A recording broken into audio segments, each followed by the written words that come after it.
గుంటూరు జిల్లాలోని ప్రభుత్వ సంక్షేమ వసతి గృహాల్లో మౌలిక వసతులు కల్పించాలంటూ డిమాండ్ చేస్తూ డీఆర్ఓ కాజావల్ని కలిసి వినతి పత్రం సమర్పించారు వైఎస్ఆర్సీపీ విద్యార్థి విభాగం నేతలు జిల్లా అధ్యక్షులు సిహెచ్ వినోద్ కుమార్. ఈ సందర్భంగా ఆయన మాట్లాడుతూ గుంటూరు జిల్లాలో సంక్షోభంలో సంక్షేమ హాస్టల్స్ ఉన్నాయని అన్నారు. విద్యార్థులకు పౌష్టికాహారం లేదు, సరిగ్గా ఉడకని భోజనం పెడుతున్నారు, మరుగుదొడ్లకు తలుపులు లేవు, వర్షం పడితే పెచ్చులు ఊడిపడే గదుల్లో విద్యార్థుల ప్రాణాలను అరచేతుల్లో పెట్టుకుని నిద్రిస్తున్నారు. కొన్ని హాస్టల్స్ లో వంట చేసేందుకు వంట మనిషి లేక విద్యార్థులే వండుకుంటున్నారు. తక్షణమే ప్రభుత్వం సంక్షేమ హాస్టల్స్ పై కమిటీని నియమించాలి, విద్యార్థులకు మెరుగైన మౌలిక వసతులు కల్పించాలి. సమస్యలు పరిష్కారం కాని పక్షంలో పెద్ద ఎత్తున ఉద్యమానికి సిద్ధమవుతామని తెలిపారు.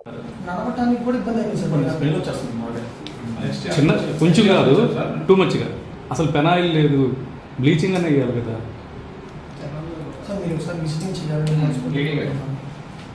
ఇప్పుడు సోషల్ వెల్ఫేర్ హాస్టల్స్లో కనీస వసతులు లేవు, అదేవిధంగా అక్కడ ఉన్న స్టాఫ్ కూడా సరిగ్గా అటెండ్ అవ్వట్లేదు అనే దాని మీద రిప్రజెంటేషన్ ఇచ్చారు.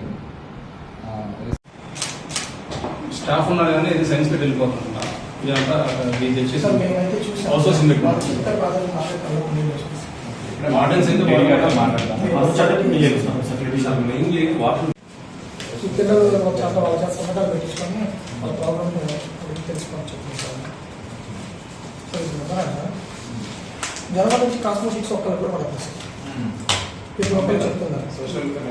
కొన్ని సంవత్సరాలు కొంతమందికి ఏంటంటే కనీసం వాచ్మెన్ కూడా లేరు, కుకింగ్ చేసేవారు కూడా లేరు, చాలా ఇబ్బంది పడుతుంది సార్. మీరు వెంటనే మేము డిమాండ్ చేస్తాం ఏంటంటే సార్, మేము డిమాండ్ చేస్తుంది ఏంటంటే ఒక కమిటీ వేసింది, లాస్ట్ ఎస్సీ తీసి అసలు గురించి కూడా దగ్గర ఉన్నాయి, మీరు ఒకసారి పంపిస్తాను, మీకు అర్థం